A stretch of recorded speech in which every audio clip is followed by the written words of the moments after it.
My name is Sistah Joy. I'm the Poet Laureate of Prince George's County, Maryland. Today, I'm here as a supporter and coordinator of the Prince George's County Literary Leaders, known as Literary Leaders. In January 2021, the Office of the Poet Laureate established the Literary Leaders, a volunteer group of poets to periodically develop and share ideas and suggestions on ways to enhance literary opportunities and experiences for Prince Georgians, as well as poets and poetry enthusiasts in Prince George's County and beyond. Now, county poets were invited to join Literary Leaders based on their record of service to the community through poetry and literary activities, their commitment to literacy and literary cultural excellence, coupled with, in some instances, a stated desire to join the group. Initially, Literary Leaders were established as an informal, informational group that would volunteer with the Office of the Poet Laureate to generate ideas and provide information on the pulse of the poetry community. Since then, the group, in whole or in part, has independently hosted poetry events, and members of the group have also participated in programs and events that promote literacy and bring poetry to greater prominence in the community. Today's event, Poetry to Honor a King, is an opportunity for the literary leaders, as well as poets and poetry enthusiasts from the community well beyond Prince George's County, to engage with one another, to honor the life and legacy of Reverend Dr. Martin Luther King Jr. A few house notes. Unless you've been called upon to present a poem, a song, or remarks of some kind, please keep your mic, phone, laptop, or computer muted. We ask that all participants please, at this time, turn your video cameras on. Please also ensure that the name on your video screen is the same as the name under which you registered. Today's program is being recorded. The link will be made available on Facebook and by email to registered guests and other persons who request it. We are greatly pleased to have so many guests register for today's event and have designated a co-host, India Brown, to assist with admitting guests to ensure that no one has to wait unduly to be admitted. Now, when I last looked, we had 50 registrations. That's incredible. I'm very happy for today's tribute to Dr. King. And with that said, let's stay on task and present our poems, our songs, and testimonies, each 3 minutes or less, promptly, with dignity, and for the purpose of honoring Dr. King. I have a list of registrants, and I have identified those persons who are literary leaders. At the time of their presentation, I will identify them as such. Thank you to all literary leaders for working with the Office of the Poet Laureate to help make today's program possible. Each poet will present one poem of 3 minutes or less. Since not all registered guests will necessarily make a presentation, if time permits, we may have time to do a round 2. Dr. King said, "Say that I was a drum major for peace. I was a drum major for righteousness, and all the other shallow things will not matter." Let's move on. Thank you for each of you for being with us today, and I'm going to go through my list of registrants, asking persons to please identify yourself by name once you're called upon, and also give us the title of your poem before you begin. Bernardo, welcome to today's tribute honoring Dr. King. Thank you, Sister Joy. And Bernardo is a member of the Literary Leaders. Thank you, Sister Joy. My name is Bernardo. I'm the sing-song poet. I am a member affiliated with a lot of different groups, literary leader for Prince George's County, but also a poet of excellence for Prince George's County, as well as a member of Collective Voices. And I'm pleased to be here today. This is kind of like old school, old house, back in the days when Collective Voices would gather around this time of year to produce a program called Poetry Extravaganza. And from Poetry Extravaganza, a great number of poems about Dr. King was constructed. It was presented to me by my muse, and I would like to give you, without further ado, one of these poems called King Speak. I never understood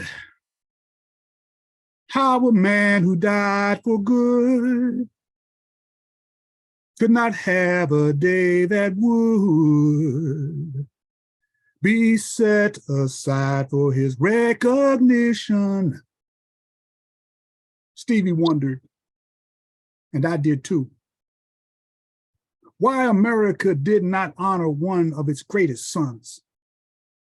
Do you know of the Reverend Dr. Martin Luther King Jr.? Do you know the things he spoke of in his dream? Any day is a good day to reflect on what they mean. When ye seek King speak, you will find something noble for your mind, something sturdy for your spirit.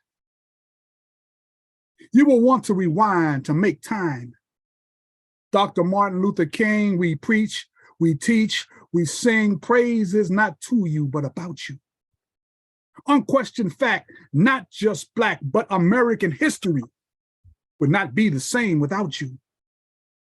A giant, one born like America, defiant, yet shaped by a dream. How the freedom of all people upholds a nation's self-esteem. The spirit of a man is what encompasses truth, absolute, who he is within, the content of his character, not the color of his skin. When we can see this, free this, be this, maybe peace and love can rule. We must learn to live together as brothers, or we will perish together as fools. We have been given tools that we might use. Using King Speak, we can find the truth, the light, the way, the word, and what we've heard. And like the Reverend Dr. Martin Luther King Jr., let the King in us shine. We will be that much closer to bringing closure, leaving fear and ignorance behind, and a cruel, sadistic past. To bring to life a dream supreme of free at last. Free at last. Thank God Almighty, we are free at last. Thank you, Bernardo. All right. Okay, our next presenter is actually presenters because they're sharing a computer. I'm asking Angel and Carlos from New York to please welcome and introduce yourselves briefly before making your presentation. Yes. Hey, everybody, this is Angel Martinez, and this is Carlos Duflar right here. And we are representing the Bread is Rising Poetry Collective, 28 years in the making. It's been a long, long process of sharing our message of love. And we'll get started with the words. This is inspired by true events. It's always sunny on Martin Luther King Day. I write these words as the sun shines bright. I'm on the path of the Quinnipiac, not far from the waters of their ancestral homes. I'm reminded how Martin Luther King Jr. would most acknowledge his indigenous sisters and brothers, just as he acknowledged his Black sisters and brothers, Puerto Rican sisters and brothers, the Mexican American and sisters and brothers, Right. and Appalachian white sisters and brothers. And after all the acknowledgement, we see our children laugh as they learn the true story, the deeper true story about the life and work of this man. And we still have to see him as he would, I'm sure, still wonder, why is there money for war, but not for the poor? And as I reach out for the elders who can tell me the story of this man and his vision, and it's nothing told on television. And on this day, as I stand near where he was once working the tobacco fields, getting a political education right here in Connecticut, River Valley. All more I could say as the sun still shines as I write this is, let's always see all the ways there are reasons why it is always sunny on Martin Luther King Jr. Day.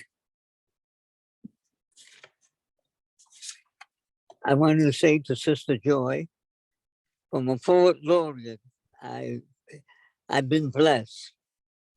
In 2020, when the plague or whatever they call, the other name they call it, The pandemic. to be named as a Poet Laureate of New York from 2020 and last year in December to be a Poet Laureate. It was an honor. It was a blessing from the great Lord. But this is a poem that I wrote, and the title is called 55 Years as I Remember Dr. Martin Luther King. We have gathered today from east to west, from central, from southwest, and the south.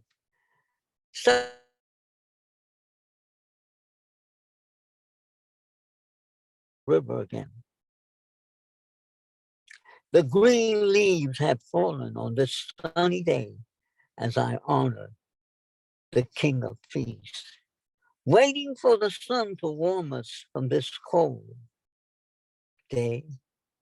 The sunrise has awakened this past memories of 56 years ago. On April the 4th of 1967 at the Riverside Church, I was just a 17-year-old high school student waiting to graduate. I sat down and I listened to a moment of joy as Dr. Martin Luther King spoke of his passage towards a troubled time, a time to break a silence beyond Vietnam, a voice of love and hope for the youth of the earth. I heard the resurrection break the chains of hunger, of the killing of war, poverty, education, and healthcare, and to stop the sickness of racism. And for those who have no home, a place to call it home. As a message and a language of peace and love, I will remember that these 56 years when I first heard him speak at the Riverside Church, he gave us wonder, he gave us love. But most of all, I remember as a soldier of his at the Poor People's Campaign 55 years ago now. I'm an elder now. I was young then. And I have to say that it was a beautiful experience to live, which was called Resurrection City, to resurrect us. 5,000 beautiful people, brave, beautiful people. To this day, they're unknown, but it's just a few of us that are still living. But I'm honored to share it on this day, on this sunny, beautiful day, besides the mountains, as the water flows. I praise the King of Peace. As Nina Simone sang, the King of Peace is dead, but he's still alive every single day. Thank you. Thank you so much. Thank you so much. And Carlos, welcome and thank you. Okay, be sure to put your information and where you're from in the chat. Okay. Will do. Will do. And for everyone, if you are interested in being available for contact after this event, feel free to put your email information in the chat as well. That's up to you. Okay, our next presenter will be Lady Di. Lady Di, what do you have for us? Welcome. Thank you, Sister Joy, and hello to everyone. The words of Dr. Martin Luther King: the ultimate measure of a man is not where he stands during times of comfort and convenience, but where he stands during times of challenge and controversy. A poem that I wrote during the last poetry extravaganza, January 2016, a passionate cry. A passionate cry for freedom, a surreal cry for jobs with equal pay. For I am still bound with iron chains. I pray for release. I pray, as Dr. King prayed, for power of Jesus reigns. Influential, persuasive power as he stood on mountains top, proclaiming peace, courage, justice, hope and injustice and inequality will one day stop. Dr. King's eloquent voice gave many no choice. People joined political rallies, subjected self to jail, horrible police force, and brutality. Feeling no ways tied, he would slide and glide over hills, over dales, over highways and byways, making a way out of no way, singing, praying, dreaming, dreams here to stay. His darling mother and devoted father were proud of his lifestyle. Love of his adoring wife and children made Dr. King's living worthwhile. Bringing many together and bridging the gap, fearless drum major, everlasting, memorable speeches still flow like rap. Peacemaker, strong leader, prophet, winner of Nobel Peace Prize. Hope engraved in our hearts, help keep glad and gleam in our eyes. Holding on to precious memories, Reverend Dr. Martin Luther King Jr. gave his life for us. Our great martyr, our true friend, our reverend King. Keep fighting for justice. Thank you, Lady Di. Yes, with power and conviction. I love it. I love it. Thank you so much. Okay. Let's see. I had made note of a few quotes of Dr. King that I will be offering throughout our celebration today. This one is one that simply reads, "Every man must decide whether he will walk in the light of creative altruism or in the darkness of destructive selfishness." Reverend Dr. Martin Luther King Jr. Okay, our next presenter will be Dorothy Rice. Dorothy, what do you have for us today?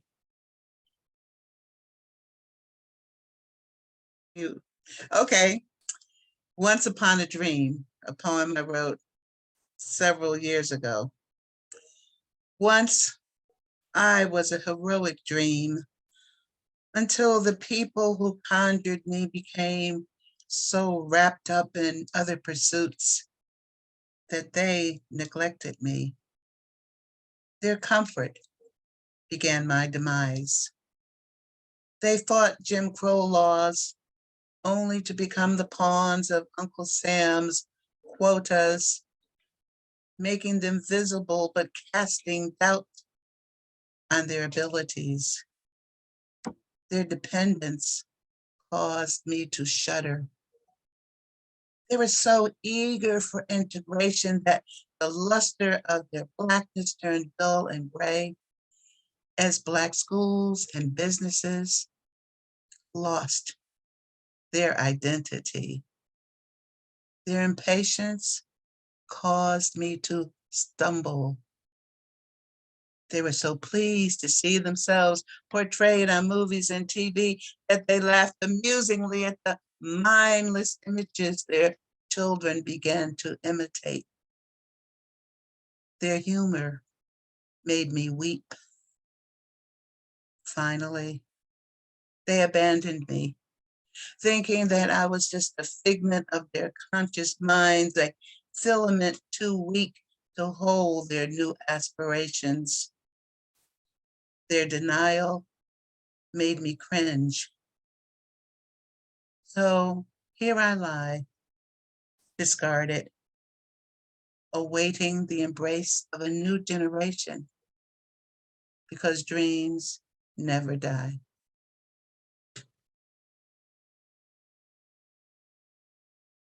Thank you so much, Dorothy. Wow, so very insightful. Thank you very much for that. Okay, and Dorothy is a phenomenal poet, as you can tell, from Richmond, Virginia. I hope you've seen that in the chat. And Dorothy, if you would care to include your contact information for persons that are interested in more of your poetry, please, please do. Okay, I want to acknowledge our guest, Angie Moore, who has let me know that she's not going to offer poetry today, but she's very happy to be enjoying the poetry that is being shared. Thank you for being with us, Angie.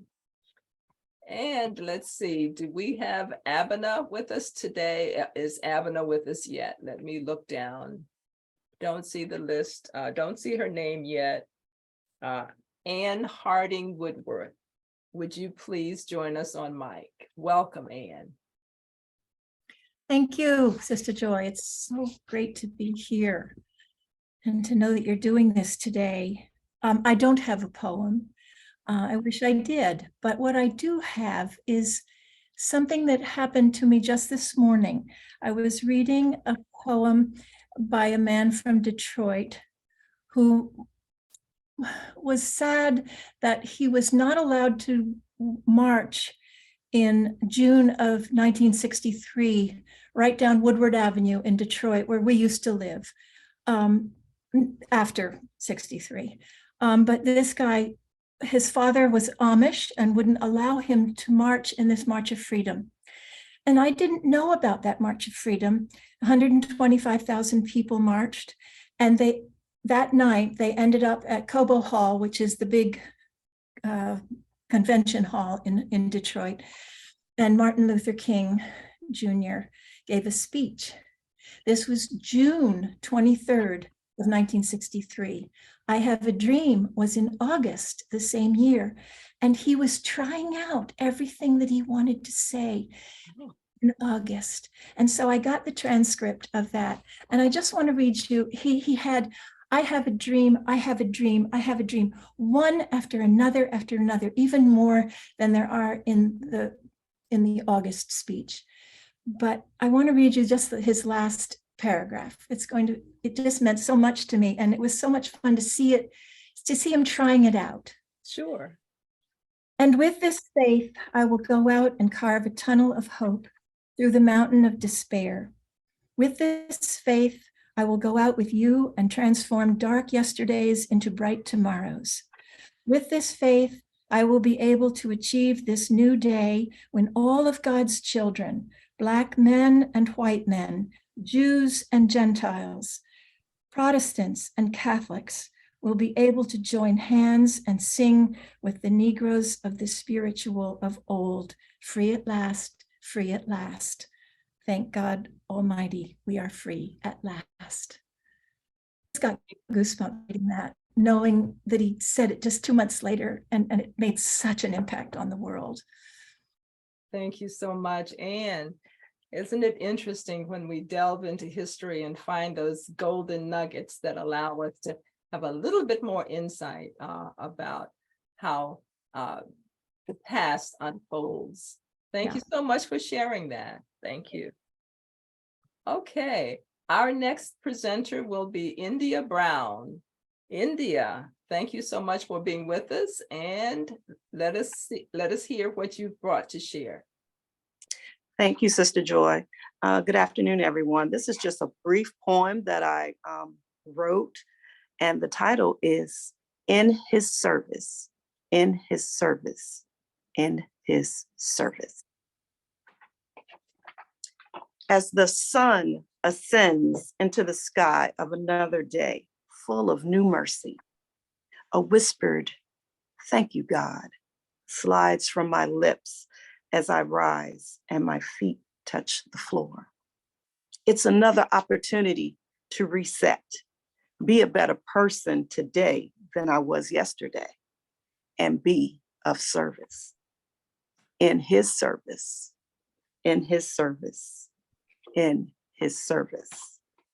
As I reflect over another MLK holiday, I wonder what thoughts flooded Martin's mind as he continuously rose to fight social and political injustices way back when he organized protests and delivered eloquent, catalytic speeches, empowering people to demand to be recognized and valued as human beings with inalienable rights. In his service, in his service, in his service. A fight that continues to be fought today. George Floyd, clean water for Michigan and Mississippi, and fair wages regardless of gender or the hue of your skin. Lord have mercy. It's the poor people and persons of color protest campaign again. From 1963 to 2023, will it ever end? In his service, in his service, in his service. Pray, protest, empower, serve. Martin knew, and we know, the great sacrifice God, our Heavenly Father, made from John 3:16, giving his son. Martin would also make a great sacrifice that his son, family, and world would witness through his life, his service, and his legacy. What will you do? What will I do? What will we do in his service? In his service, in his service. Thank you. Oh, I love it. I love it when a poet puts a charge forth to her listener. I love it. Thank you so much, Sister India Brown. All right, in his service. Our next presenter will be Constance Guyton. Constance, welcome to our program today, honoring Dr. King. What do you have for us?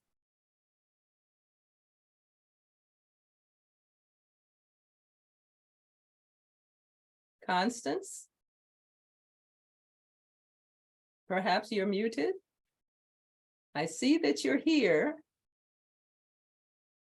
You hear me? Now we do, yes. I didn't realize I was supposed to make a poetical presentation, but I signed on to enjoy the poetry and the important celebration of Reverend Martin King. And my last thoughts are, we need to let freedom ring every day. Amen. Thank you for that.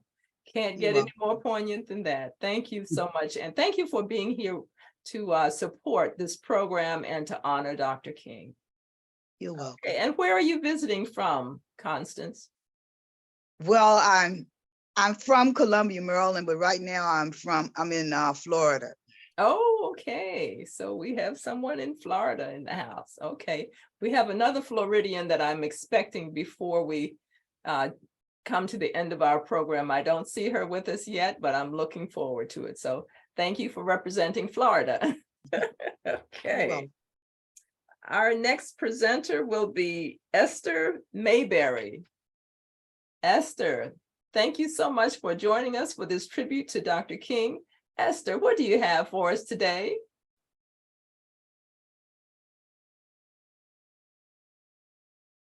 And be sure to unmute.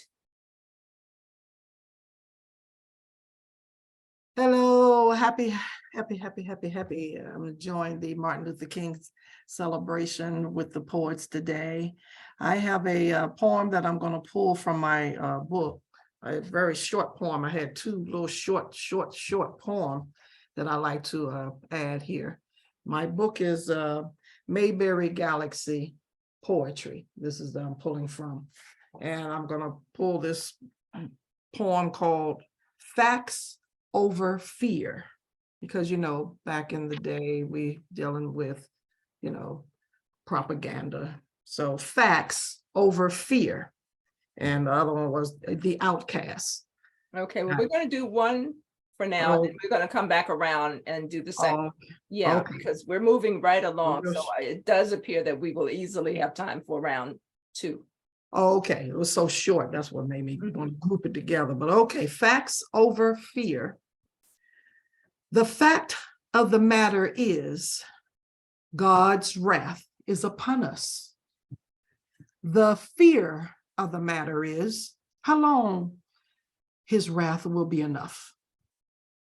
The fact of the matter is, we have not praised God as he likes. The fear of the matter is, God's wrath may hit us peak in spite. The fact of the matter is, God will heal the land. The fear of the matter is, some wicked will still try to stand.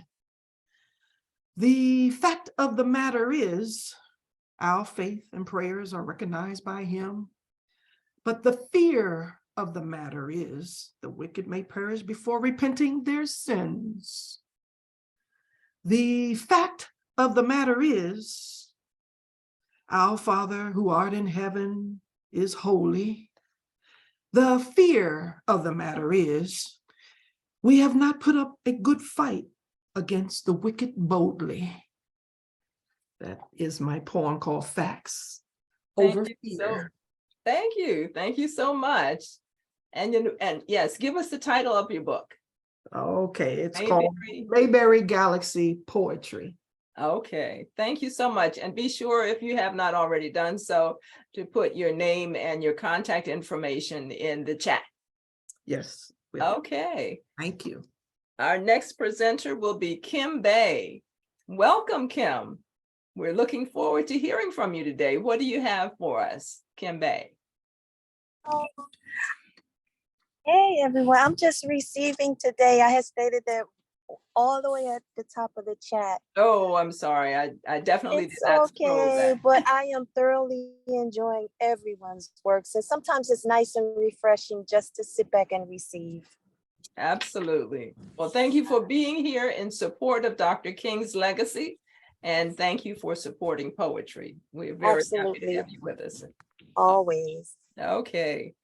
And I will, every now and again, I just want to say something about our guest. Kim is a wonderful artist in her own right. And she's also a host on WPFW radio station. And you can tune into her program on, Saturdays? Kim, tell us about your program, the name and the time slot.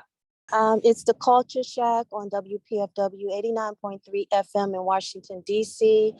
every Saturday, 4 to 6 p.m. Eastern Standard Time. Musically bridging the cultural gap between Africa and the diaspora. Thank you so much, Kim. I wanted to say that because this is the type of program that would be very much uplifted on that program. We did not reach out to media, and as it turns out, we did have over 50 people who registered to attend, so we're happy with that.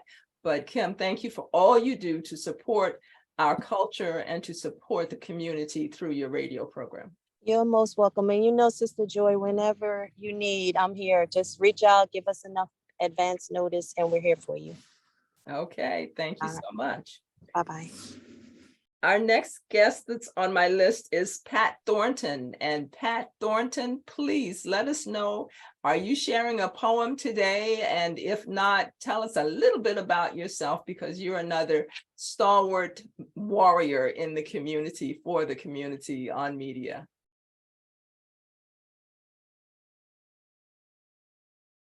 Myself. Sister Joy, I was one of the people who happened to be enjoying today. Okay. I thank you for the opportunity, but I was watching at the King Center their program today, and I was so touched by something that Brian Stevenson said. You know, he said that there's just too much hate, too much suffering, too much injustice for us to remain silent. He said we have to be willing to do and talk about uncomfortable things, because there is he said, redemption, grace, and mercy are on trial. And so I just wanted to share that because it touched my heart so much, with the objective being to instill an urgency in people to maybe do what was done then, right now. Being the person I am, I cannot just remain silent. Yes. So I thank you for always coming on my show and for always sharing, Sister Joy. So I hadn't planned to be a part of, but I wanted to thank you, and I wanted to share what inspired me today, because it has prompted me to come forward from the silence. So thank you so much. Oh, you're very welcome. And anytime anyone wants to bring remarks from Brian Stevenson, you're more than happy. I'm more than happy to receive them. I so enjoyed his book, Just Mercy. And he is truly one who is in touch with the pulse of the community and is doing something about it. So thank you for being one who does likewise. And again, welcome. Okay.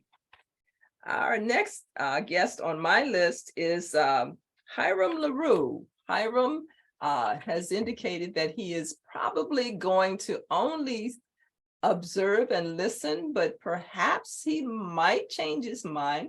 But Hiram, please, welcome. Please let us know what's happening in your circle briefly. Well, thank you, Sister Joy. Thanks so much for creating this wonderful space for sharing on this extremely important day for all of us.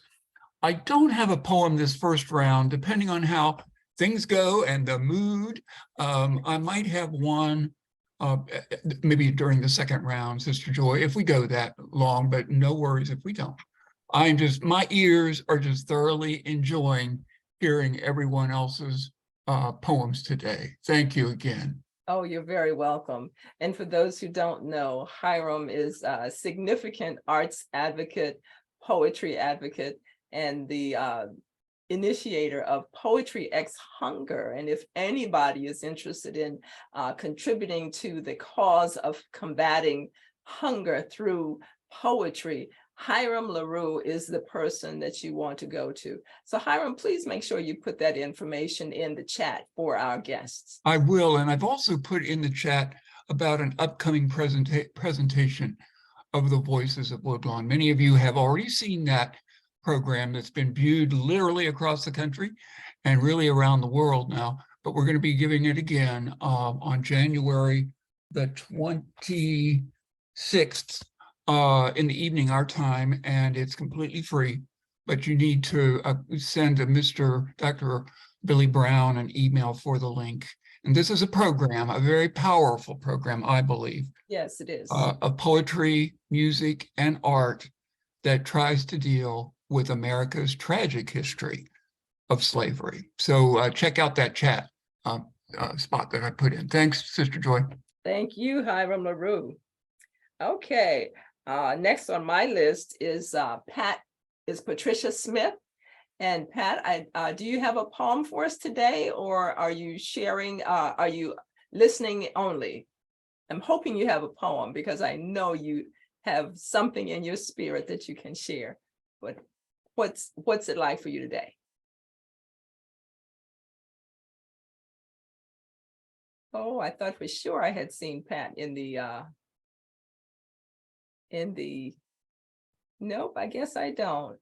Probably wishful thinking. Okay, so she's not here yet. She registered, but she's not here yet. Are you talking to me, Joy? Patrice? Or you No, said no. Oh, okay. But I Patrice, just I tell you what, Patrice, there's nothing like seizing the moment. And so I don't have a poem. I just got the link in my email and I just clicked on it and you were saying Patricia Smith. I said, well, she can't be talking about me. There is another Pat Smith. Oh, okay. But that's okay because you're here now. And do you have a poem that you would like to share? Not right at this moment. I'm not even near my poetry at this time. I'm just joining to hear I didn't know about the program, so I just joined to hear listen to the nice poetry. Okay, well, we're very happy to have you, and we are going to do round robin. So be sure that if you want to share a poem in our second round, then just have it ready a little bit later in our second half. But okay, we're very happy to have you with us today. Okay, thank you. Let's see, is Martha Harrison? I'm looking down the list of who's on and who's not. We have Martha Harrison, and then we have C. Nesbitt. Let me look at, is C. Nesbitt here? I don't see C. Nesbitt on the chat. How about Ruben or Hosea or Marion?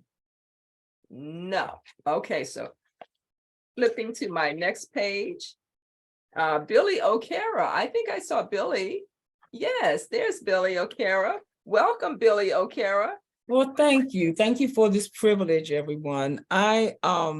I'm Billy O'Cara. I live in Fort Washington, Maryland, and I used to be a part of Collective Voices. And she is also a member of Literary Leaders. I am. Yes. I am.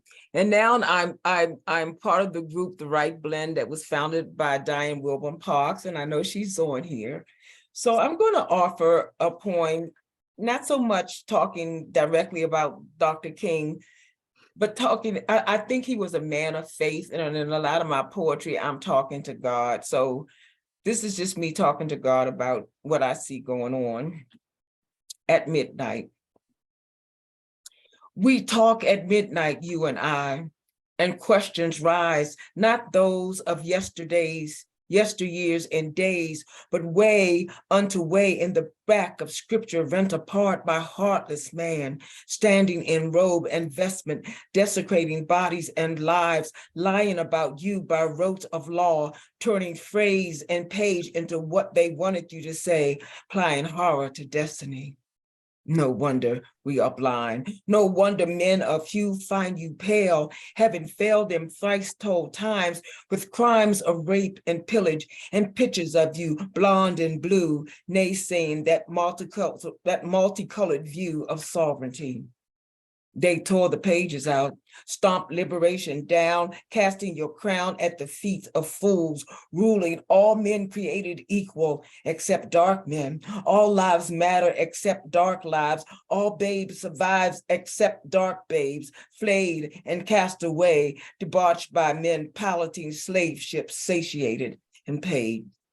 You must rise from desecrated godhood, confiscated by hood and burning cross, consumed by constitutional hypocrisies lent to the letting of blood, flooding the earth with sorrow.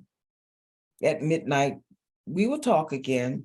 And when I wake, there will be no cake, nor all the pretty white horses my grandma said, but bodies blustering, stomping the streets, speaking to you in tongues of flame, only hoping that you would come, breaking the bondage of hate with righteous rage before your name fades from the lips of the last child caged at midnight. Thank you, Billy. Yes, as she mentioned, Billy is a significant voice in the Prince George's County community of poets. She is member of Collective Voices. She is a past member of the Anointed Pens. We're hoping she'll be coming back. She's expressed interest. She is a member of the Literary Leaders, and she just does great things for the community. And the right blend. I'm And the sorry? right blend. And the right blend. Yes. Yes. So thank you so much for all you continue to do. And we're looking forward. Make sure that you put your contact information in the chat, Okay. please. Okay. Okay. Our next poet that's on my list is Diane Wilburn Parks. Diane, welcome to our tribute to Dr. King. What do you have for us today? Thank you, Sister Joy. So glad to be here with everyone. I just have one little line before I read my poem. And the poem that I will be reading is entitled The Inherited Journey. This is a poem which we've talked about just briefly. Hiram and so many of us, Lady Di, we are the Voices of Woodlawn, and we will be presenting on the 26th. That poem is the poem that I will read momentarily, but I just want to say this. In the wake of all of our sacred voices, freedom rings. In the thunderous roar of our blended voices, Dr. King's dream rings. I had to say that. So this is really going to take us back. And, you know, my thought is with visiting this plantation, there was so much of me invested in this poem. So bear with me because, again, some people have heard it. I'm going to read it again. Inherited. I look across fields that flung purple journeys, heavy with sound. Then I go back to the fields of my mind, desperate to see, but come up empty. I am here where you were, where you plucked the earth, where your whole body was fractionalized and demoralized, where your stood was bent, your fullness empty.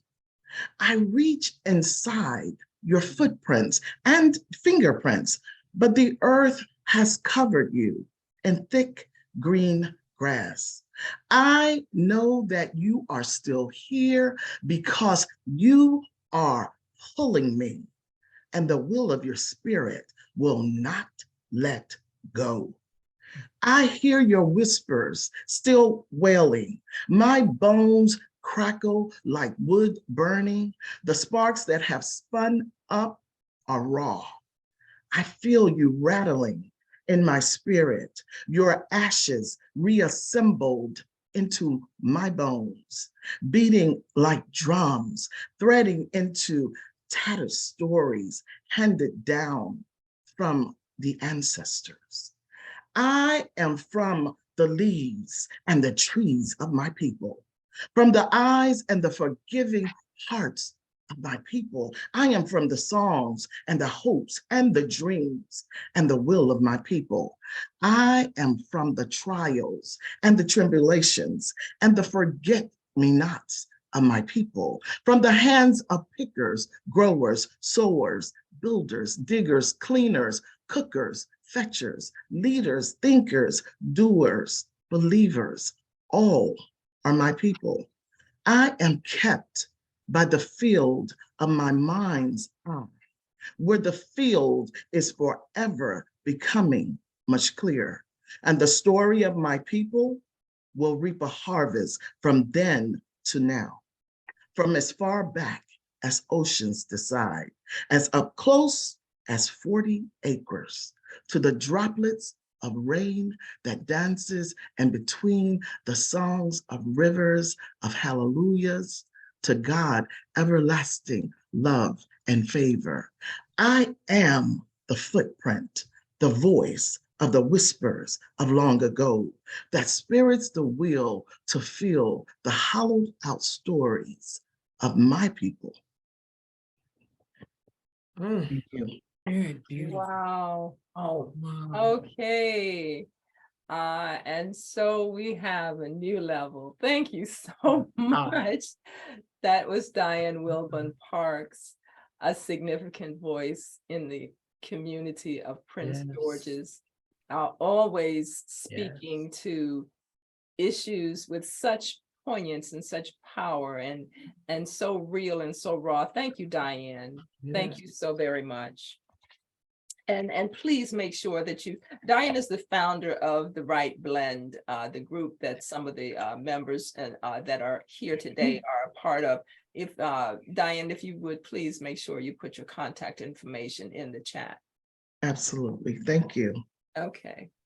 I just saw a name, let's see, Gretchen Laughlin. Well, maybe because she just got here, I'll skip on to somebody else, but Gretchen, you'll be after this person. So we're now going to hear from, let's see, looking down the list, Nan Meneely. Nan Meneely. Welcome, Nan, and tell us where you're from and tell us one thing about you before your poem. Well, I'm from Connecticut, the Connecticut River Valley, like somebody else here. And the one thing you can know about me is that I had the great good luck of bringing the Right Blend to my group in Connecticut, and they blew the audience away. You can understand that as you hear Diane and Billy. It was great. Okay, is that enough? Yes. About me? Okay. About you, now your poem. Okay, well, I don't have a poem, but I have a story. Okay. I have a story. 3 minutes. 3 minutes, yeah.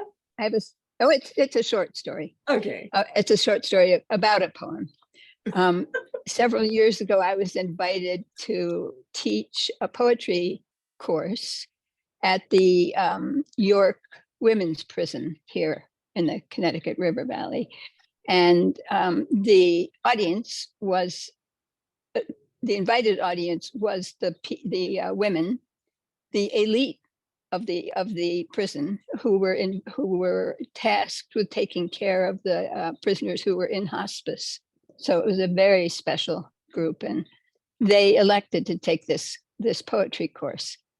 So the first day I thought we needed to get to know each other a little bit. And I asked them each to say what her relationship to poetry was, what it meant to her. And the responses were amazing, especially the one from the woman who said, I write a poem every single day in my cell when I have quiet, and it has saved my life here. I would not be alive now without having poetry. So we were quiet for a minute, and then we went on and we got to Magda. Magda was a mighty woman. She was all muscle and her arms were just massive. Good thing, because she had tattoos of snakes that went from her fingertips right up to her ears, both sides. And when I asked her what her relationship with poetry was, she crossed those snake arms and said, I hate poetry. I am here because it's better than being anywhere else in this prison. So I thought, well, got my work cut out for me. But what I decided to do was to take Martin Luther King's words and work with them, with this group, because I believe, unlike a lot of the oratory of today, that almost everything Martin Luther King spoke was poetry, remains poetry. It feels like poetry, and it has the impact of poetry, and it has the beauty of poetry. So we talked about poetry versus prose, what the short lines mean, what the power of the short line is. And we did a couple of little exercises with some short poems, cutting those into stanzas or into lines. And then I gave them 3 excerpts from the I Have a Dream speech. And they were, you know them by heart, but I have a dream that one day on the red hills of Georgia, the sons of former slaves and the sons of former slave owners will be able to sit down together at the table of brotherhood. That was the first one. The second one, I have a dream that one day even the state of Mississippi, a state sweltering with the heat of injustice, sweltering with the heat of oppression, will be transformed into an oasis of freedom and justice. And then the one that's most quoted, I think, most often, I have a dream that my 4 little children will one day live in a nation where they will not be judged by the color of their skin, but by the content of their character. I have a dream today. So we wrote that down, and I asked them to turn those prose lines into poetry according to how they felt the lines. We had talked enough about lineation that was something we understood together. And they did an incredible job. And they read, I said, pause just a little bit at the end of what you think is the end of a line. And they had different ways of interpreting how to make a poem out of that prose, but it was all good. And then we got to the woman who had said she'd prevented herself from killing herself by writing a poem every day. And she said, I got it all wrong. I misunderstood the assignment. I said, what did you do? And she said, I wrote my own I Have a Dream speech. And I said, would you be willing to share that with us? And she said, yes. And she read something so moving, hard to remember it even, but her dream was all about passing out through the gates of that prison and what awaited her there, what her own mountaintop was for her. And the whole class gasped and applauded. And then, this is the high point, this is the end of the short story, Magda lifted her hands and she said, now I love poetry. That's the end of my story. Wow. Oh my goodness. Thank you so much for sharing that. Thanks for letting me.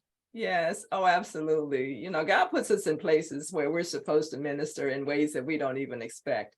And I know everybody has a different approach to their life and their faith and their spirituality, but that to me is just God. So thank you so much, Nan. Okay. You're welcome.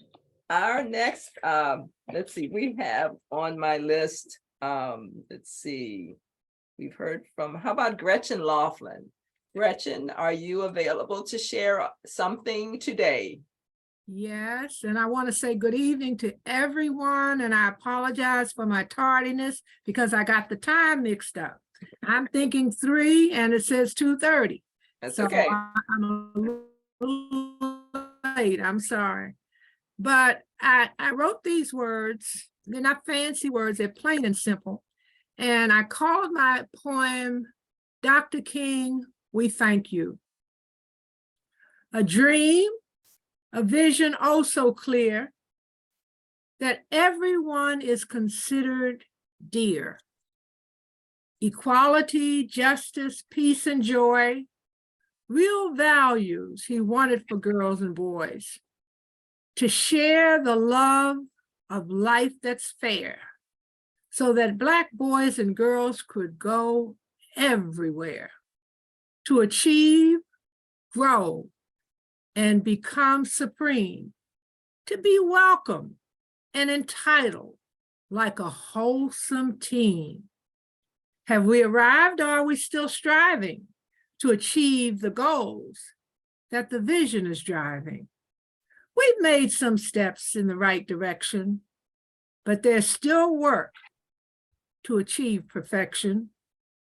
For we must all keep the dream alive. For Dr. King's dream, we still must strive. An inspiration true we know, for his road was rough, and this was so. But we continue to hope and pray that the dream he had will come true someday.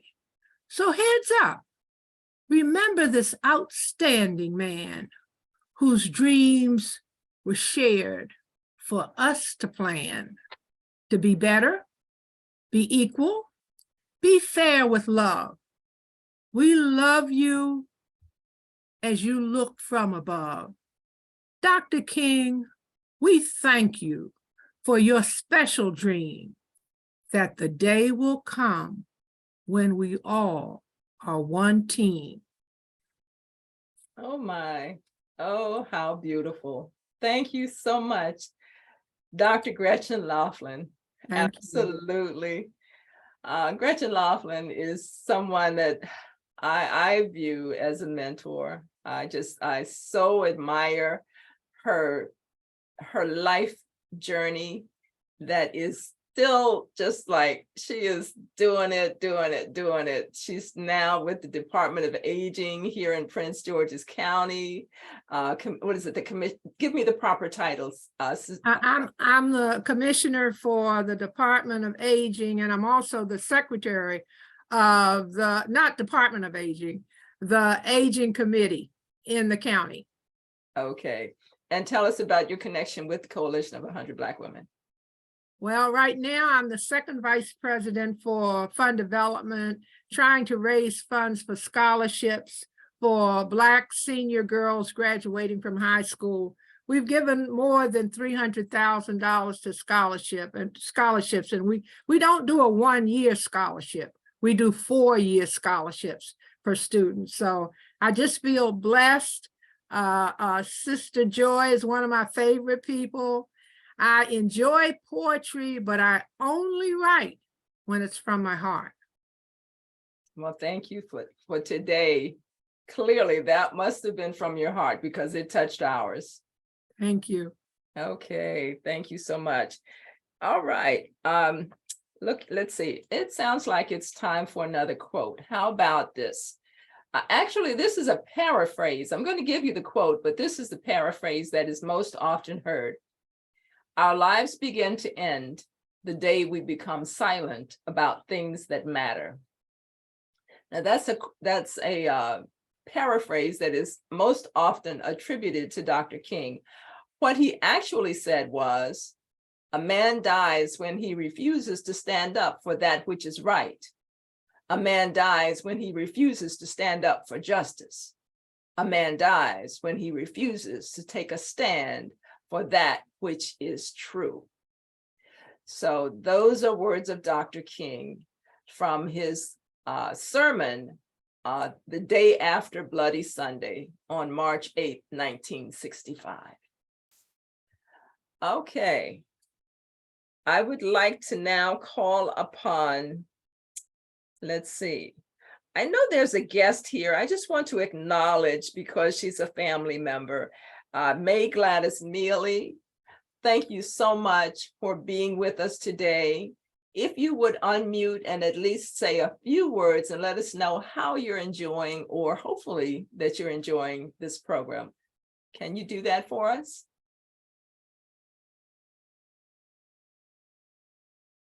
Can you click on your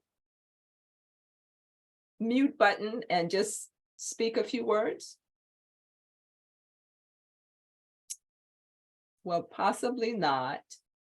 This is my aunt who I reached out to today, and she said that she was going to join us. And I see from the list of participants that she is here, but it's very possible that she is not familiar with Zoom sufficient to come on mic, or maybe she just doesn't care to. But I'm just very happy that May Gladys Mealy is with us today, an elder in my family, and we are just keeping her lifted in prayer. Thank you for being here today. Okay, our next presenter, I have Karen Wiggs Wilbanks. Karen, are you with us? I'm looking down the list. I thought I saw her name. Karen Wilbanks. I saw her name. Maybe she did not stay. Well, Patrice Smith is still here. Patrice, are you ready to present?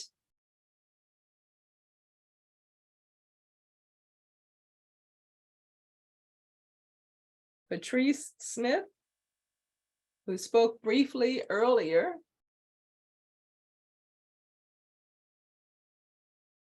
Okay, then I will move on to Bonnie Rock. Bonnie Rock, I see that you're still with us in the list of participants. Do you have a poem for us today?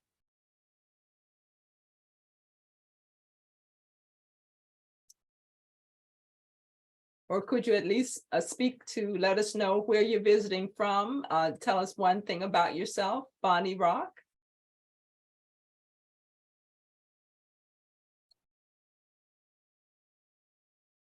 Well, then we come, since we're not hearing from Bonnie, Christine Jenkins. Let's see, Christine Jenkins is here. Welcome, Christine. Would you care to share today either poetry or song, because Christine is a wonderful songstress, psalmist, vocalist, and but she's also known to write poetry now that she has joined the poetry ministry of Ebenezer AME Church, which I had. Christine, what do you have something you care to say or share? Hello, everyone. I apologize, Sister Joy, but I am not prepared. I didn't have a poem today, but I just wanted to say that I've enjoyed the program thus far. And thank you so much for leading this for us. And just may God just continue to bless all of us. Continue to send the message that Dr. Martin Luther King has shared with the world is, and I've heard the quotes today, and I repeat it, free at last, free at last. Thank God Almighty, we are free at last. And thank you so much, Sister Joy. Thank you for being with us today, Christine. Absolutely. Well, I think we have heard from everyone who has signed in, but what I want to make sure is if there is somebody who has not yet done at least one presentation, because we're about to start round two. Well, I'm going to do a poem and then we'll start round two. But is there someone, and just speak up if I have missed you, if I have overlooked you. Any presenter, any guest that would like to present, now is your time to let us know. Okay, well then I'm going to close out this first set and then we will start from the top again and hear from anyone who would like to offer a second presentation. My poem is titled Birmingham Letter. Birmingham Letter. He wrote a letter almost 60 years ago, explained why his people couldn't wait, told his fellow pastors and the world about ways the church was complicit, those calling protests unwise and untimely, but not just the church, the government, police, silent moderates who stood by while Blacks suffered and died from injustices that shouldn't have existed. Today, my heart breaks. I become sick when bureaucratic systems refer to killings as infringements on someone's civil rights. When I think about progress not made, measures we've lost despite costs paid, I become physically ill at the will of so many who cling to yesterdays that proclaim Blacks to be unworthy of equality. Our schools, neighborhoods don't need grocery stores. Schools don't need to be quality. We don't need clean water, safe streets. It takes me to rage that military spending still outranks education, that pharmaceutical corporations dictate the quality of care my loved ones receive. I become highly peeved. My pressure soars when I see homelessness still plaguing our streets. People in line for food to eat as CEOs rake in billions in stock options. There's no time for delay in the face of anarchy. If ever we're to heal, get beyond the sickness we feel, we must refuse to ingest the garbage and swill we've been forced too long to consume. Dr. King's letter reveals God's word is the answer. Equity, equality, empathy, and love. These are the essential fundamentals of humanity. This reality we cannot deny. Without them, our nation not only will not heal, but like a carnivorous vulture will consume the venomous carcass of its own oppression and die.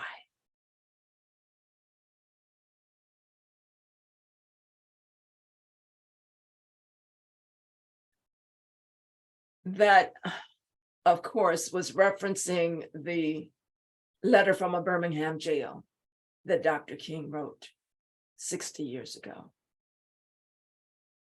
How sad it's still as relevant today as it was then. Okay, we have now an opportunity to hear from our guests one more time, acknowledging that not everyone will present a second poem, but we will go down the list and ask those who would like to, please. So I'll start with Bernardo. Bernardo, would you care to offer a second poem? Yes, Sister Joy, I would. This has been a marvelous program. I don't want to belabor that too long because I want to save space for other people. But I just have to say that what you said was that poem you just talked about was very critical to me this morning, just as what Pat Thornton had to say. Listening to, we still have to stand up all this time now, over 40 years, and we still got to stand up.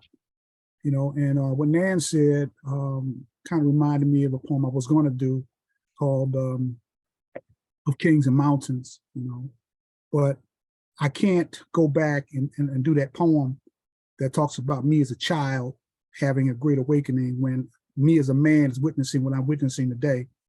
And I started writing a poem this morning, but I couldn't finish it. That speaks to that. But I did find one that I wrote in 2011 called Weave.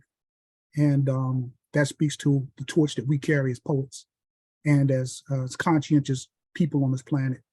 It's called Weave. We are the voices who have spoken throughout history, even when silence because of violence was necessary. Not domestic, but more projected. They call it majestic, this lack of dignity, where we were not respected. Infected by a hatred, placement of blame, we banded together against pain, against the shame. We are the voices of the voiceless, those who did not make their choices. Once considered property, to properly behave meant those who said they owned us could do what they wanted to. They had the law's consent, even when we were supposedly free. Abuse was still infused and we had to be content. Even while we struggled, held in our muffled screams, we yet kept marching unto Martin's dream. We went into those places where they spat in our faces, called us wicked names beyond the N-word some hold dear. The threat of being attacked was abundantly clear by dogs, water hoses, hit with bricks and sticks and fists. In the midst of all of this, there was some underlying fear, yet we sat stoically, heroically, simply stating we are here. We deserve to be served and like human beings treated. Is this not America? All men created equal? We are the voices silent but dormant within them who, because of the shading of their skin, saw a future glooming dim, believing in a justice and talking the talk by walking the walk through unfettered abuse. Sad as it might be, something that we had gotten used to, yet this is no excuse. Why they did it or now do it, even though we knew it, we took our stand by staying seated, believing that God would not let us be defeated. It is written, he who begins a good work will complete it. In the fields where hate they seeded, what they've sown there, they will reap it. Retaliation was not needed. So silent we sat in the back until when those once labeled boys were referred to as men, and women and children would be given through Supreme Court forced decisions, some measurement akin to decency. Then at last we voices were set free. Thankfully, though our heritage is strong, we can only go so long remaining undefiant. Sometimes even mimes get tired of being silent. Even mimes get tired of being silent. Oh my gosh. Thank you, Bernardo. I can count on my brother every time. Thank you so much. And Bernardo, I'm sure you have by now put your contact information in the chat. Okay, so we want to expand our circle of connection. So all who are here today, if you would like to stay connected with poetry, please just reach out for those that have posted their information.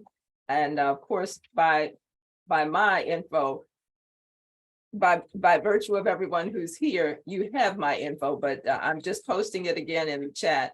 There will be future programs. For those that are not aware, I just want to share that my term as Poet Laureate of Prince George's County ends in this April, which is National Poetry Month. I've served now, it was supposed to have been a 3-year term. I was asked to extend my term, so I've now served for an additional 1.5 years. And there will be an announcement of the new Poet Laureate in April, but there is soon to be, this month, my understanding is the actual call for applications will be released.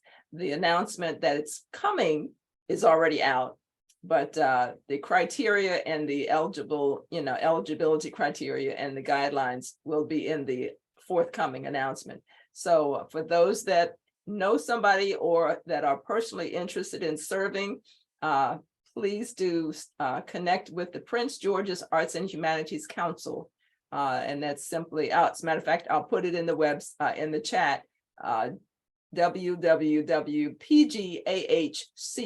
Prince George's Arts and Humanities Council.org is where you will find the information on the call for applications for the Prince George's Poet Laureate, for the 2nd ever Prince George's County Poet Laureate. Okay. Our next presenter is Angel and Carlos. Are you still with us, Angel and Carlos? Yeah, you want us to read again? Yes, you have a chance to present again. Okay. If we can pass and we'll come back after the next person. Okay. Get ready. Okay. Well, then I'm going to ask if Lady Di is available to present the second poem. Lady Di. I'm available. I'm trying to find it. Let me go in my phone. Okay. And Woodward, did you have anything that you would care to share while Lady Di is searching for hers? Yeah, I do have one actually. Okay, well then, Lady Di, you can follow Anne if you would. Okay. Okay, I have mine, but okay. This is a poem that I wrote after being in a march down on Pennsylvania Avenue going in front of the Trump Hotel.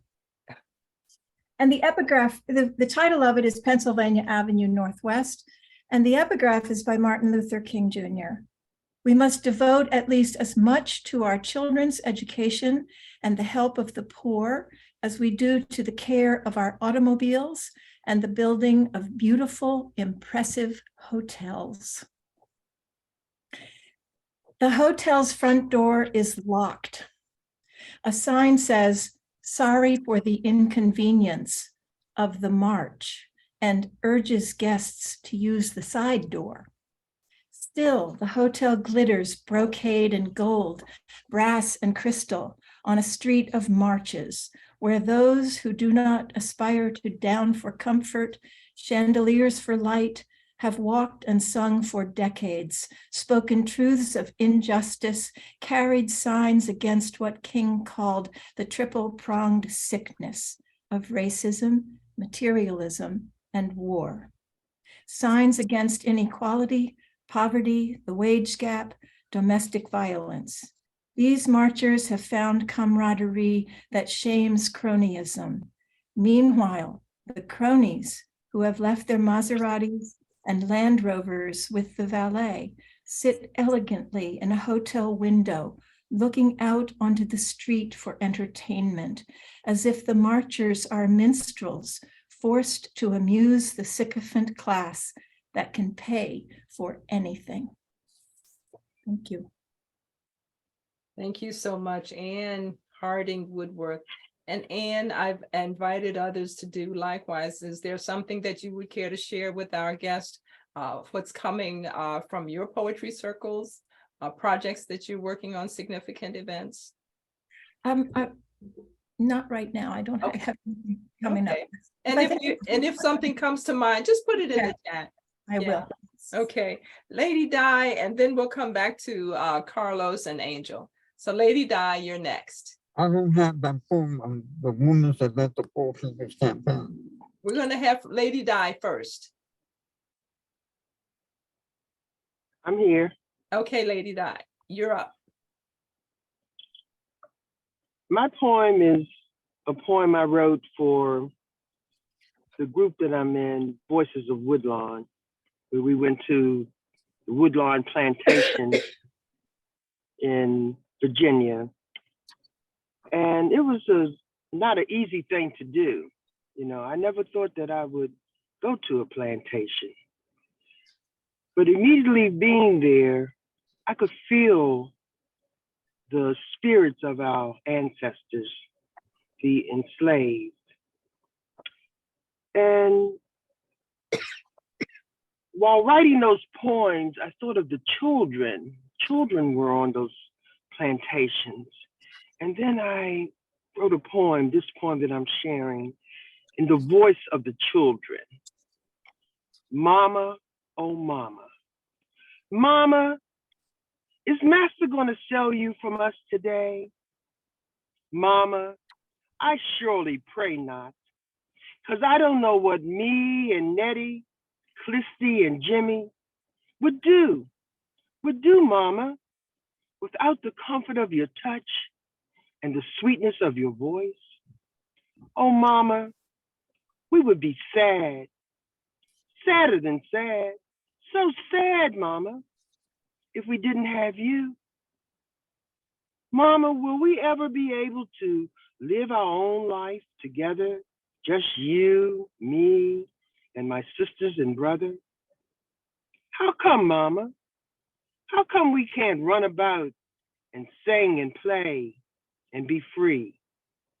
Oh, Mama, Mama, Mama, what would make a person feel like they're better than someone else? Make them feel they could treat them any old way.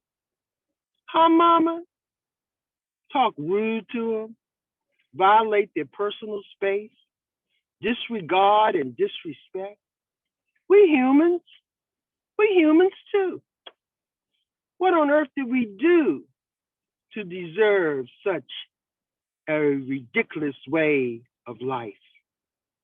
Oh, Mama, will things ever change?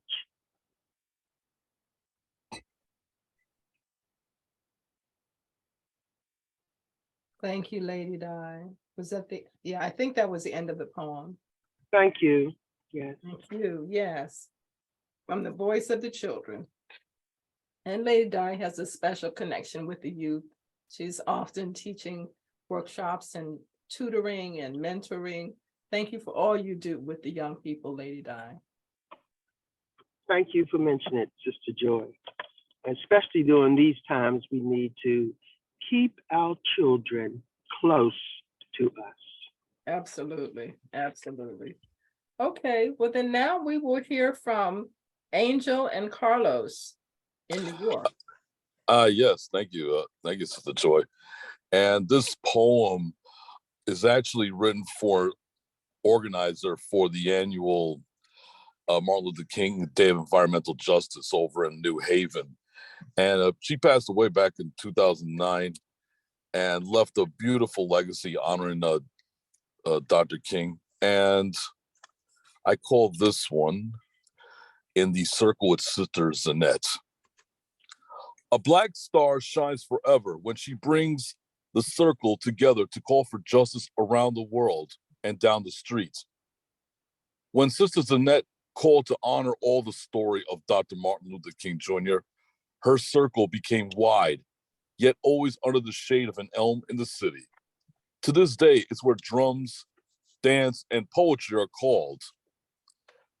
Under the watchful eyes of the Olmec head, to join the circle, to protect the earth everywhere, in the forests, in the parks, in the housing projects.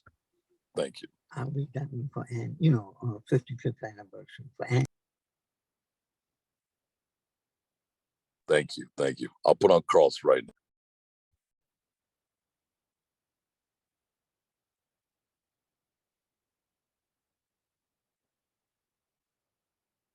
Okay, here he is.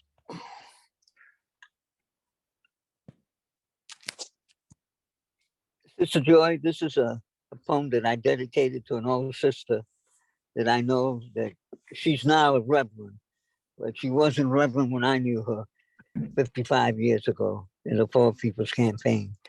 Dedicated to Sister Annie Chambers, the unsung heroes of the National Welfare Rights Organization.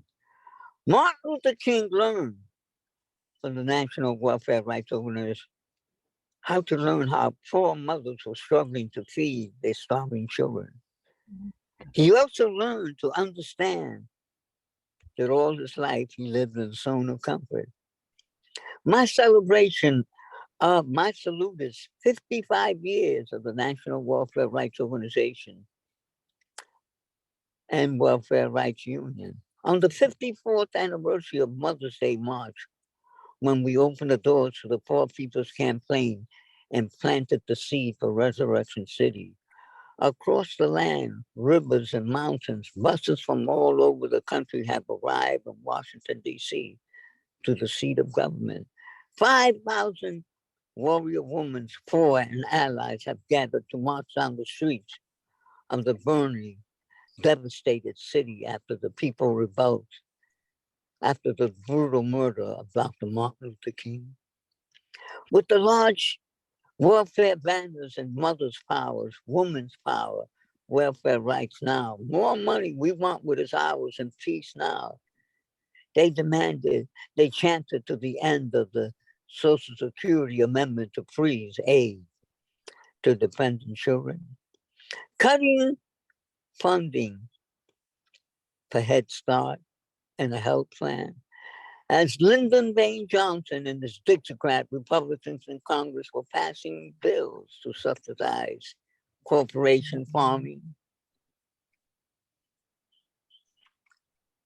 bills to supplement corporation farming, oil company, airline, housing for suburbia, while balancing the budget on poor people.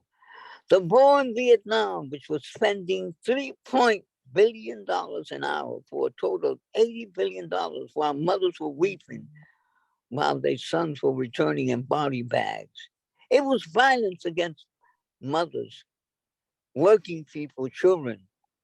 the key to question was to end the war in Vietnam. There were some gains that people had, like guaranteed income, Medicaid, but there was also setbacks in the social reforms of 1995 when Bill Clinton, with the ear of the war machine, was riding high with billions of dollars, while the Ukraine, they spend money for the war, but not for the people. And worst of all, millions of homeless and hungry people.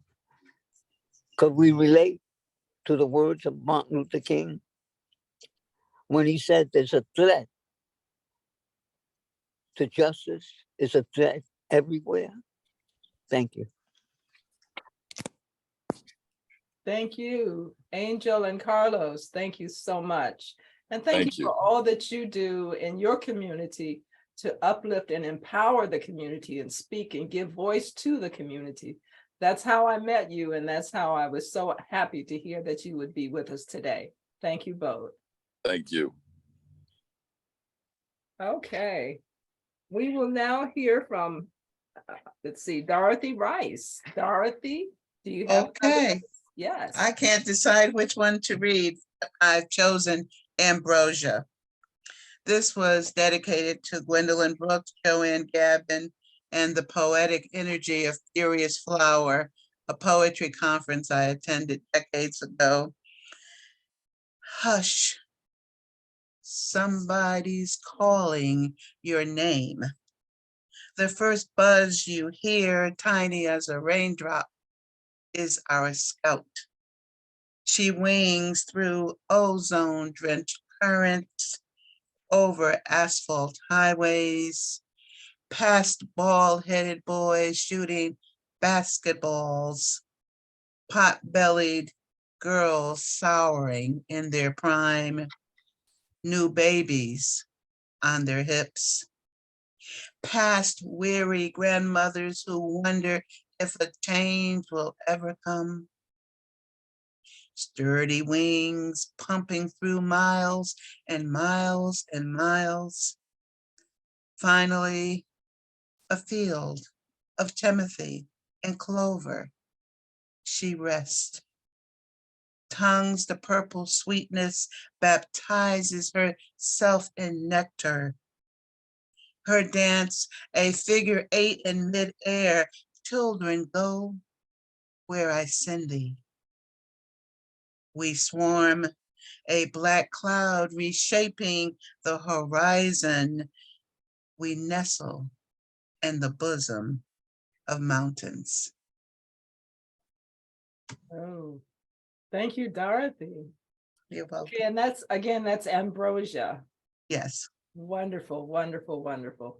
I had the privilege of having Dr. Joanne Gavin as a guest on one of my programs as Poet Laureate. And if it's something that you'd be interested in, I can send you the link. She was one of 4 speakers for that particular panel on literacy and education and poetry.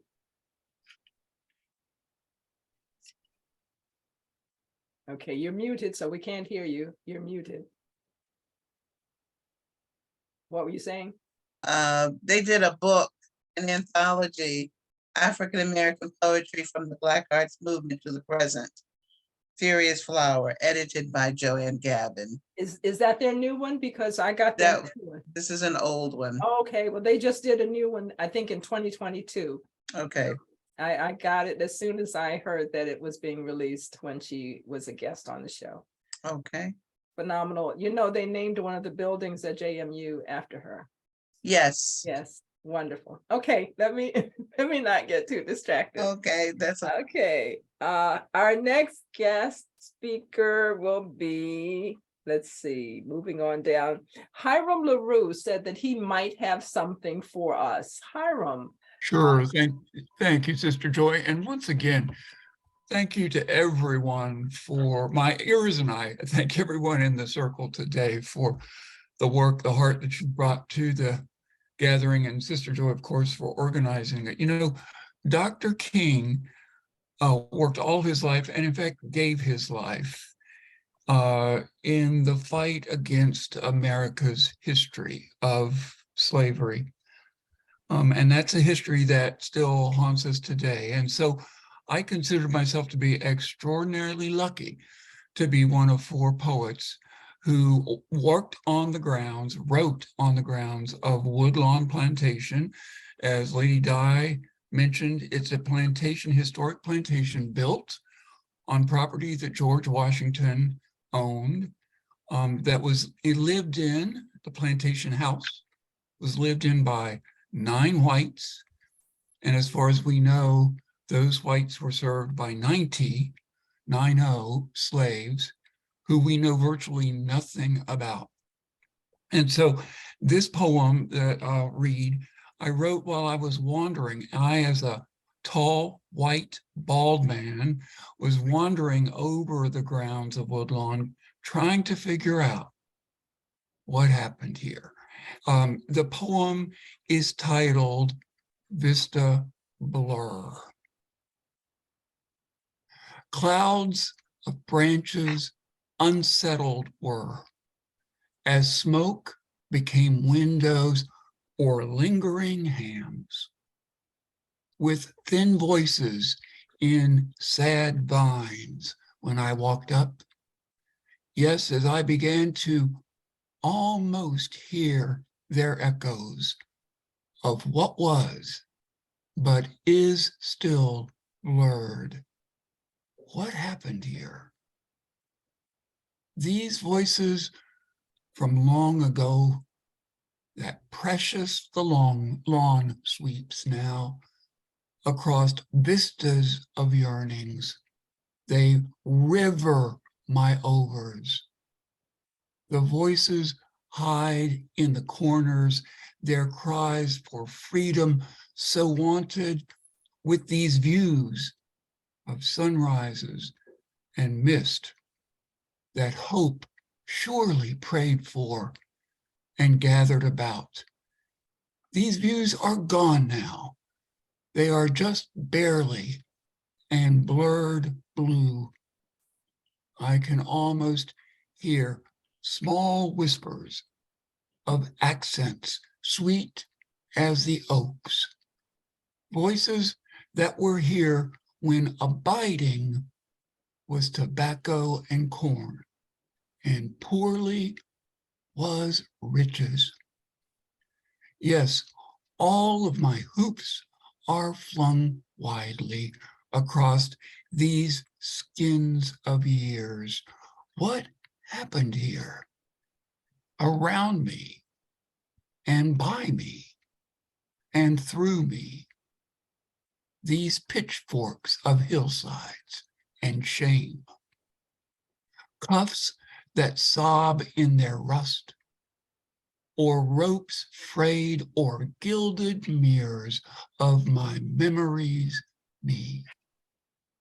The full fields of sorrows from those times that are buried so deep down inside me and have sprouted again.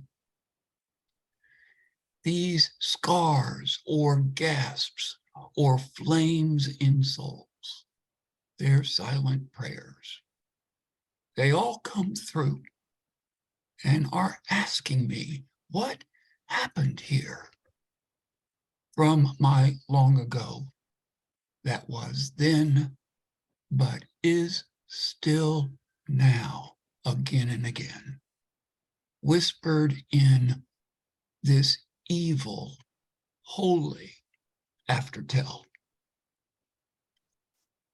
Thanks, Sister Joy. Thank you, Hiram LaRue. You always make us think. You bring us such word mastery, and you're just incredible. Thank you for offering your gift today. And Hiram is a member of the Literary Leaders as well. Let's see, moving down the list. We now will hear from Billy O'Carroll. Oh, wait. Esther Mayberry is next, and she will be followed by Billy O'Carroll. Esther, what do you have for us this round? Okay, good evening, and let's finish it up with another poem I'm going to pull from my book. It's called, oh, I had two of them. I'm going to go with My Mother is a Black Woman. My mother is a Black woman. Our mothers, Martin Luther King's mother and father is Black, so we're Black. So let me run this down.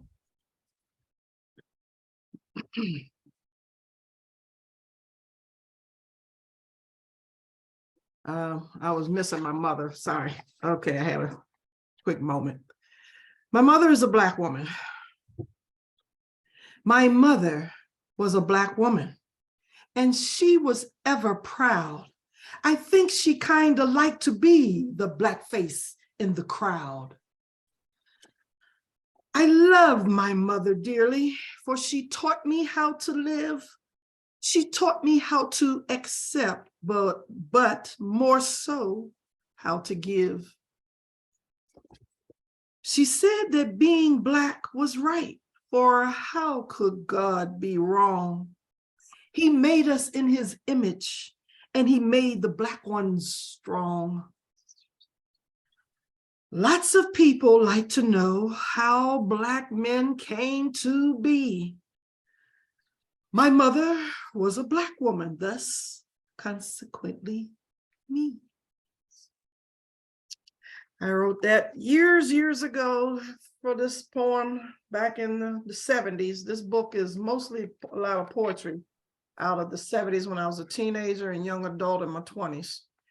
And I only had one chapter out of this book that I wrote in 2020. So that was what I wrote back in the 70s. My mother was a Black woman. Thank you so much. And we remember your mother. Yes. Yeah, I'm very happy to call on her spirit now. Thank you for bringing her to this circle. Her name was Esther too. She named me after Esther. So Yes. Big Esther, Little Esther. That's right. And she had a beautiful voice. Yes, she did. Yes, She's she tenor. absolutely did. Thank God you. bless her. May she rest in peace. Peace, And I know yes. she's singing with the heavenly choir. Oh, yeah.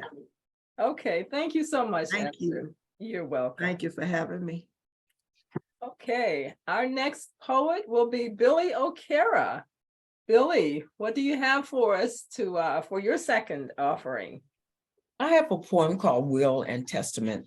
And I just want to say, as I grow older, I know I sort of really cognizant of the importance of the elders telling their stories. And so I use a lot of my stories my poems to tell stories. And this is called Will and Testament. Now, I am the griot. My daddy Douglas and Miss Mabel, friends on the porch, and my mother lighting his backside with a torch. They friends all right, she say, nightly prayed his soul on into Wednesday noonday meetings. Mother Crawley bending and casting out demons in the prayer room with 4 girl children mesmerized, eyes fascinated and full of fear. Then there was the year of Elder Mishaw's devil. We all leaving Georgia Avenue in a cloud of smoke, shattering screams at the mourner's bench and the stench of chicken chitlin Sundays and the array of folk my grandma fed, kickball games on Park Place across from Soldier's Home, and the grace of 4 girl children, preacher, prophet, psalmist, poet, poised in Pentecostal pledges, 4 girl children, comrades and compatriots in a perplexed world, awaiting that peace passing all understanding.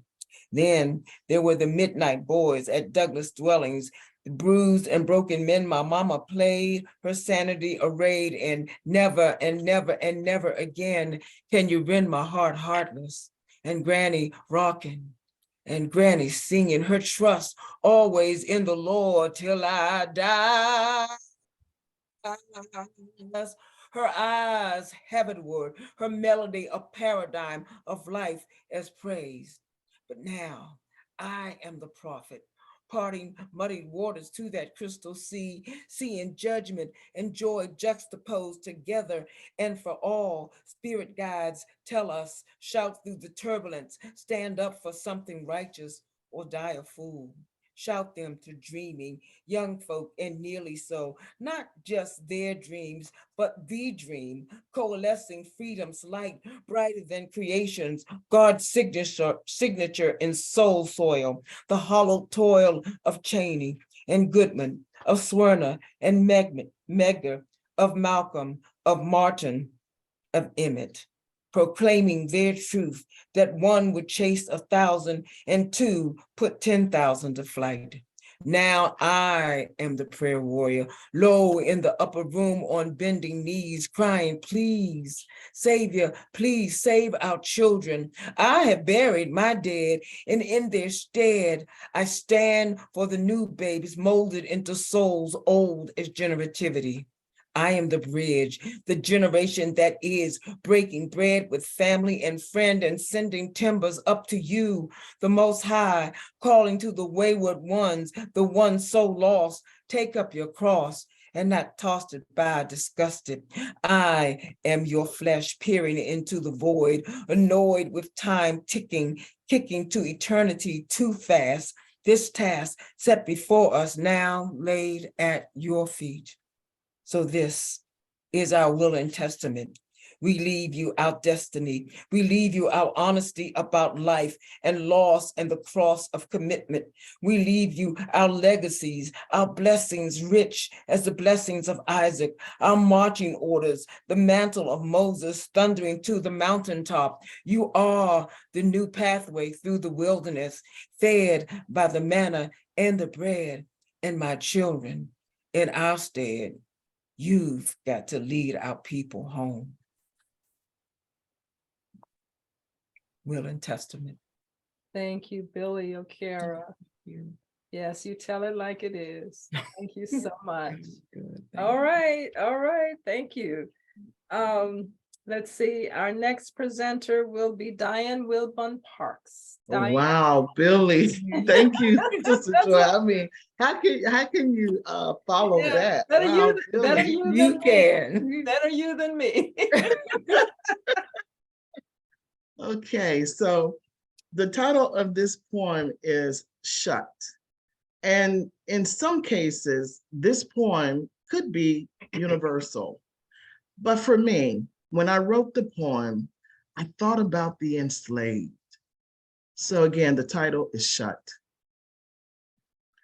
I clutch my chest for the ones who have left, for the ones who could not love without frustration, who could not kiss the sweet air with full lips, who were brought in without ever knowing war would come, without ever seeing the other sun.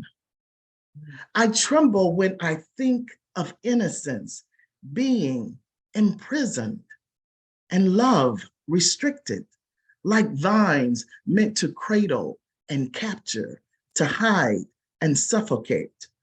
The ones who have left will never carry freedom in their throat or see the other moon.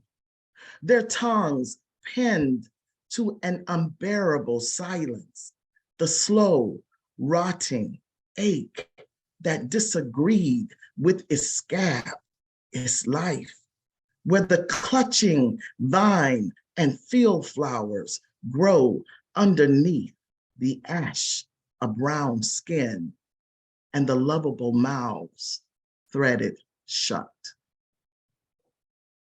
Beautiful. Wow. Okay, you more than did your part in following Billy. Absolutely. Thank you so much, Diane. And if there are programs and activities coming up by the Right Blend, please do share that in the chat. And for those that are not familiar with how to save the chat, it's clicking on the three dots, what are called the ellipses, down in the lower right-hand corner.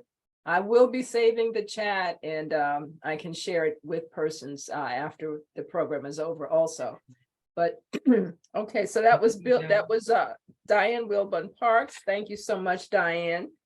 And let's see, Gretchen Laughlin, do you have a second poem for us today? Sister Joy, I don't have one that I wrote, but I found one that I like. Okay, that's fine. Just, of course, give credit to the author who wrote it. It's called Freedom is Never Free by James Grains. They tell me freedom is never free. I know that. More than most realize, freedom costs us more than we should have to give. Freedom costs us blood. It costs us lives of our fathers, our brothers. But while freedom is never free, remember, it has been bought at a great price. And it is a thing of great value. We must defend it from those who would take it away. The defense of our freedom will cost us much more than we wish to pay. But we must pay to defend, for if we try to make freedom free, we forget. True freedom is never free. Thank you. Thank you so much. Absolutely. Never. True freedom is absolutely never free. Thank you. If ever there was a message, that is the message of the day. Okay. And let's see, Nan Meneely, do you have a second presentation for today?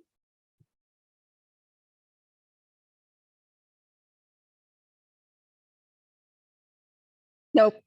Okay. Just, well, yeah, but I do want to say one thing. Go right ahead. This one good sign I think about the world which looks so terrible so much of the time, I see today in the number of possibilities to honor the Reverend Martin Luther King Jr. And I know that I chose the right one to hear in all your voices what the truth is. So thank you. That's enough. Thank you. That's a wonderful validation. We appreciate it and we receive it. Yes. Okay. Patrice Smith, did you have a poem that you want to share at this time? Patrice Smith. Hi, Joy. I was trying to pull up one of my poems that I had started writing that I thought, in listening to others that I thought might be appropriate for today. I also wrote this when I visited Woodlawn to hear the right blend and heard the story about the slaves, the enslaved people who lived there. It might not be finished, but this is what I have so far, and I'd like to share it. A work in progress. Work in progress, yes. It's called 90 Strong, Not Gone. I feel spiritually moved when I walk solemnly on the same grounds as you, across the same paths you traverse each day. Then stop to stand and reflect inside the doorway where you once entered in humility, in complete servitude, as part of the parcel of property acquired from somewhere unknown. Your spirits descend and hover across my shoulders, replete with untold stories that stir inside me, evoking some of the same emotions you must have felt. They embody all you were, brave, resilient, resolved to be a strong force of silent voices. I wonder if you were made to walk barefoot to the barren field every day, to pick and bend, or in here, inside the hushed walls, were you made to prepare the supper meal before all could be cleared for morning? Then did you wash and clean and sweep the dirt, then start to nurse, to care for others who were not your kin? Did you ever get to sit down and rest your feet because they were swollen? Or did you have to always say, I ain't sat down all day? Did you have to acquiesce and stand in silence on the right and left when spoken to, with your head bowed in deference to the one who claimed he owned you as his property? Did they use you, then sell you away when you became too old, too weak to be of value anymore? What became of all of you? I will leave here, but your spirits will always remain ingrained in this mystery soil. That's it. Very beautiful. Thank you. Thank you. Thank you so much. Yes, I can imagine such a wonderful Yeah, reflection. I felt very spiritually moved when I was there for the presentation. I meant to say by the Woodlawn poets. Right. And as I walked the grounds, I just had all of those questions and mystery things in my mind about how it was there for them. It's a beautiful place, but I feel their spirit. I felt their spirits on the ground. Absolutely. Well, hopefully as many that can will attend the Voices of Woodlawn event that is mentioned in the Zoom chat later. I think it's in the either coming month or months. Okay. We did not hear from Bonnie Rock, and I see that Bonnie is still showing as being with us. Bonnie, did you have something that you wanted to share?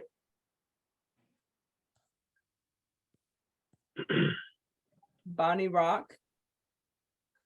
No, I didn't have anything I wanted to share, but I did want to say that I'm glad that I found this program and that I've truly enjoyed listening to all the inspirational poems from the poets, and just wanted to thank you. It was really wonderful.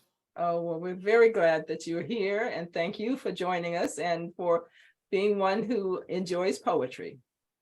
Okay, and Veronica Stubbs, we did not hear from Veronica also, but I see that you're still with us. Veronica, did you want to say a word or two before we close? We have one more poem. Veronica? Oh, no, thank you for offering, but no, I don't have anything to share. I was just scrolling through messages and saw this and clicked on it, and I'm incredibly overjoyed that I did. I'm sorry I missed the beginning, but I have just been so inspired. Thank you all.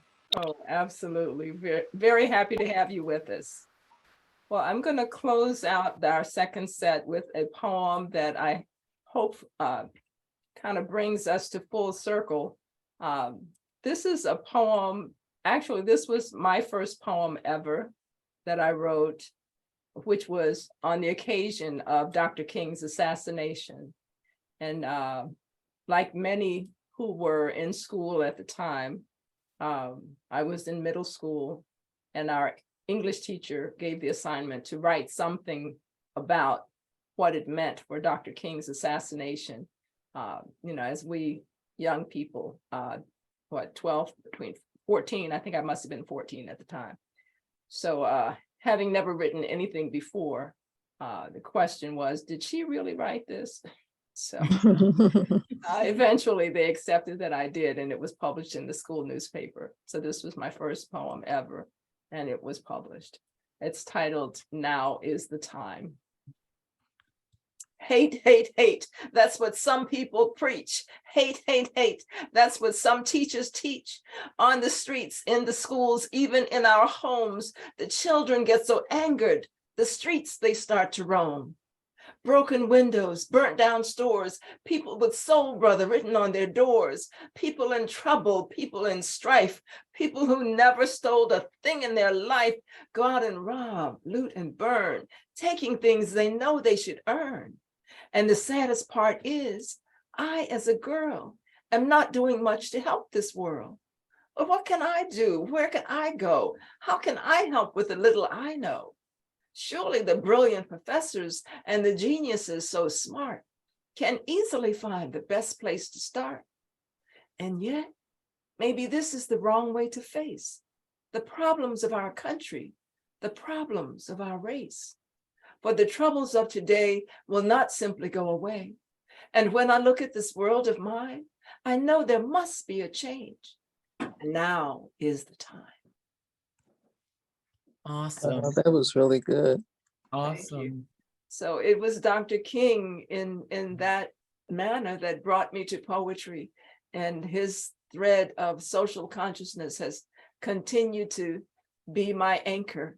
And I hope that today what we've shared will strengthen someone and move them to perhaps not just observe what's happening around the world, but offer a solution in some small way or some not so small way, because the voice is powerful. There is power in the word. And we know that every voice we heard here today was absolutely powerful. So thank you all for being a part of this. I hope that you will continue to be poets of conscience in the manner that you have. We don't always have to wait for something overwhelming and powerful to happen. Just keep poetry alive, keep it vibrant and relevant in your community. Poems and programs like today are possible simply when poets step up and offer their voice to be heard, or offer a platform for other voices to be heard. So consider how it is that you can do something, because we're in trouble. This country is in trouble. There's so much happening, and it's not just this country, it's the world. So whether it's about the climate, whether it's about equality, whether it's about hunger, there's just so much that can be addressed through poetry. So I thank each of you for what you've offered today. And remember, just as you spoke to these issues of Dr. King, there are voices that can be lifted and ears that need to hear what you and others would lift, especially among our young people. They're leaving much, much too soon. So thank you so much. Remember to always pick up a pen and keep writing. Okay. Bye, everybody. Bye-bye. Thank you all. Bye-bye. Bye-bye. Thank Bye, you. everybody. Thanks. Thank you, Thanks, Sister Sister Joy. Joy. Thank you. Thank you. Thank you all. Keep poetry alive. Good night. God bless everybody. Have a great, happy new year. Absolutely.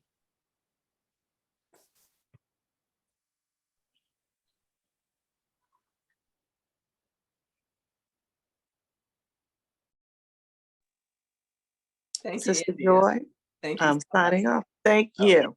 signing off too. Bye-bye. All right. Bye-bye.